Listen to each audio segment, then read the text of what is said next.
اللہ اکبر، اس کے گناہ پہلے معاف ہو جاتے ہیں۔ تو احباب، یہ وہ میلاد کی بزم ہم اس لیے سجاتے ہیں تاکہ دین اسلام کی تبلیغ ہو، ترویج ہو، تدریج ہو، اسلام کا جو ارکان ہے، اسلام کے جو اعمال ہیں، اسلام کی جو باتیں ہیں، وہ عام عوام تک، جو خاص لوگ جاننے والے ہیں، وہ عام تک اللہ کے نبی کا فرمان پہنچا دیں۔ اللہ اکبر، یقین جانیں اس کا صرف ایک مقصد ہوتا ہے کہ لوگ، اب اس وقت کیا ہو رہا ہے، نعت خوانی ہوئی ہے، اب کیا ہو رہا ہے، بیان ہو رہا ہے۔ یقین جانو اصل کام اب ہو رہا ہے، اصل کام اب ہو رہا ہے۔ اب جو ہم سنیں گے، اور یہ سن کر جب ہم نبی کی نعتیں سنیں گے اسی ٹاپک پر، تو یقین جانو کہ دل باغ باغ ہو جاتا ہے۔ سبحان اللہ، ایسے شاعری سنتے رہیں گے آپ کو پتہ ہی نہیں ہوگا۔ نعتوں کے اندر بہت سی ایسی باتیں آتی ہیں جن کے واقعات، جن کے حالات پہلے ہمیں جاننا بہت ضروری ہوتے ہیں۔ جب ہم ان باتوں کو سمجھ کر پھر ہم اس کے مطابق نعت سنتے ہیں تو ہمیں پھر سرور آنا شروع ہو جاتا ہے، ہمیں بلکہ منظر کشی ہونا شروع ہو جاتی ہے کہ ہاں یہ نبی کا جو واقعہ ہے، یہ صحابی کا جو واقعہ ہے، یہ اہل بیت کا جو واقعہ ہے، یہ ہم نے سنا تھا قرآن و سنت سے۔ اب جو ہم نظم سن رہے ہیں، منقبت سن رہے ہیں، نعت سن رہے ہیں، تو اب ہمیں سمجھ آ رہی ہے کہ پڑھنے والا کیا کہہ رہا ہے۔ اللہ اکبر۔ آپ میلاد کی بزم ضرور سجایا کریں۔ لوگ کہتے ہیں کہ میلاد کرنا شرک ہے۔ کیا کہتے ہیں؟ میلاد کر رہے ہو یار، شرک کر رہے ہو، بدعت ہو رہی ہے، یہ تو کوئی ایسا کام ہی نہیں ہے، اس کو کرنے کی کیا ضرورت ہے؟ آپ ان سے سوال پوچھیں کہ بھائی ہم میلاد کے اندر کیا کرتے ہیں؟ ہم تلاوت کلام پاک کرتے ہیں، کیا تلاوت کرنا شرک ہے؟ کیا قرآن پڑھنا بدعت ہے؟ اگر تو یہ کہتا ہے تو پھر فتویٰ لے جا کفر کا۔ پھر اس سے پوچھیں کہ ہم تو اس کے بعد نعت خوانی کرتے ہیں، کیا نبی پر نعت پڑھنا شرک ہے؟ کیا بدعت ہے؟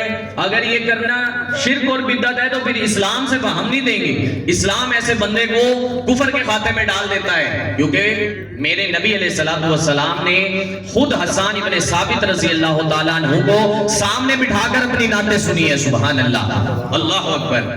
پھر اس کے بعد ہم کیا کرتے ہیں؟ اس کے بعد بیان ہوتا ہے۔ بیان میں کیا ہوتا ہے؟ اصلاحی باتیں ہوتی ہیں، قرآن سنایا جاتا ہے اور مدینے والے کے فرمان سنائے جاتے ہیں۔ سبحان اللہ۔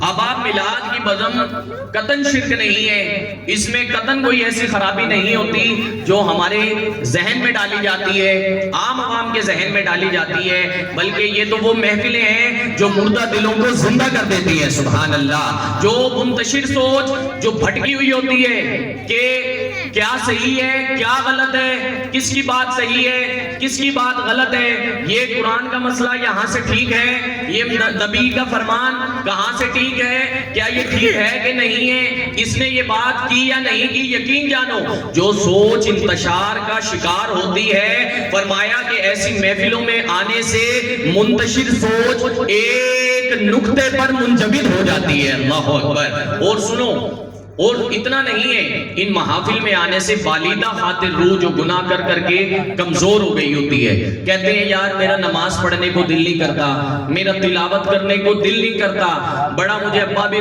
کہتا ہے نماز پڑھا کر، میری اماں مجھے کہتی ہے قرآن کی تلاوت کیا کر، پتہ نہیں اماں ابا کیسے اتنا قرآن پڑھ جاتے ہیں، میرے اندر وہ چاشنی پیدا نہیں ہوتی، مجھے تو اکتاہٹ ہو جاتی ہے، میرے اندر اعمال کرنے کی طاقت نہیں پیدا ہوتی۔ تو فرمایا کہ ایسی محافل کے اندر آنے سے جو روح تمہاری گناہ کر کر کے کمزور ہو چکی ہوتی ہے، بالیدہ خاطر روح پاک اور منزہ ہو جاتی ہے۔ سبحان اللہ، اللہ اکبر۔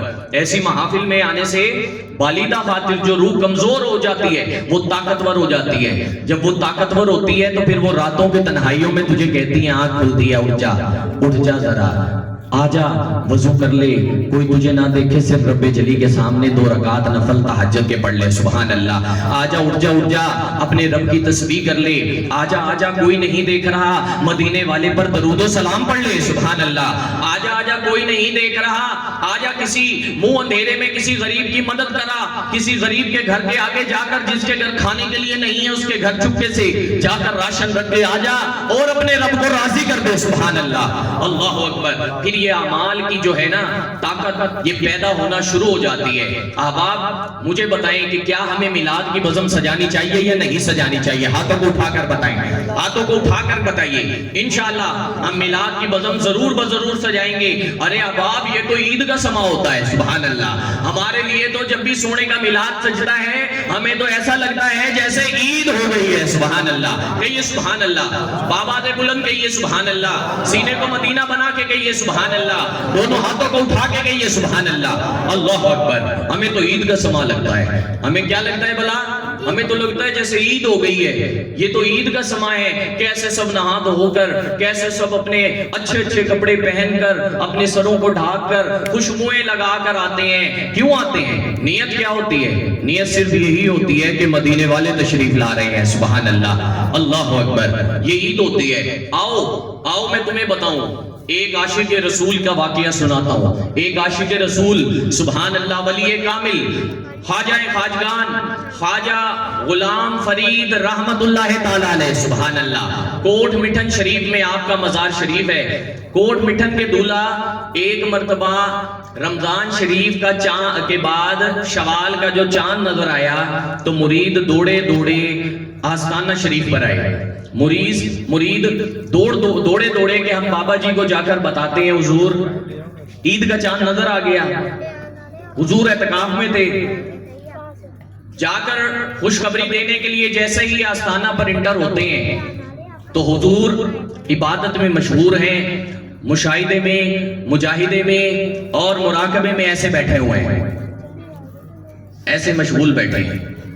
مریدوں کو نہیں خبر ہوئی کہ بابا کی سرنگ میں بیٹھا ہے، اللہ اکبر۔ اس کی آج لو لگی ہوئی ہے۔ مریدوں نے آ کر پیچھے بیٹھ گئے اور خوشی کے مارے کہہ بیٹھے، خواجہ صاحب چند ڈس پہ، خواجہ صاحب چند ڈس پہ، وہ کل عید ہے۔ خواجہ صاحب نے اپنی ولایت کی جب آنکھیں کھولی تو ان کی آنکھیں سرخ تھی اور مریدین کی طرف دیکھ کر فرمانے لگے کو کہتے نہیں، کل کوئی عید نہیں ہے۔ پھر ایک مرید نے کہا حضور وہ چند ڈس پہ چاند نظر آ گیا ہے، کل عید ہے۔ آپ نے فرمایا کو کل عید کوئی نہ۔ پھر اس کے بعد خواجہ صاحب نے پھر مرید نے کہا تو پھر خواجہ صاحب نے جب یہی جواب دیا اب مرید سمجھ گئے کہ خواجہ صاحب کسی اور رنگ میں بیٹھے ہوئے ہیں، اللہ اکبر، یہ کسی اور رنگ کے اندر بیٹھے ہوئے ہیں۔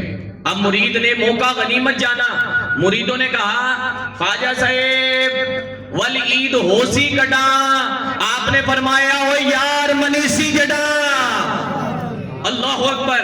اوے جدو یار من جائے گا تو ساڑھی عید ہو جائے گی۔ اس کے بعد مرید نے پھر ایک سوال کیا خواجہ صاحب اے بھی دساؤ او یار منیسی کی میں، آپ نے فرمایا اوے سنگیو نہ رنجا میں اور نہ رنجی میں، او یار منیسی میں، اللہ اکبر، اللہ اکبر، اللہ اکبر۔ ایک کلیہ دے دیا، ایک کلیہ دے دیا۔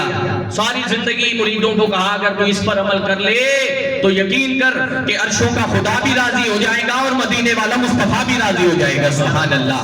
کہ نہ رنجا میں، اوے نہ تو کسی کو دکھ دے، نہ رنج دے، نہ رنجی میں، اور اگر کوئی تجھے تکلیف دے دے تو تو اللہ کی رضا کے لیے اس کو معاف کر دے، یقین کر کے عرشوں پر خدا راضی ہو جائے گا، سبحان اللہ۔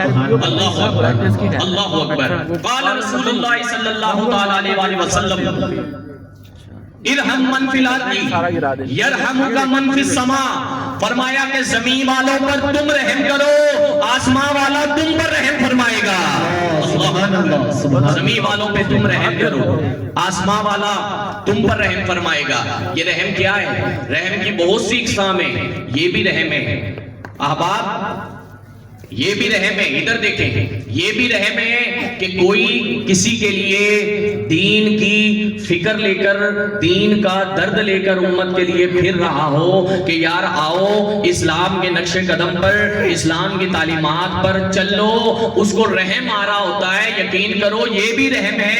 اور اگر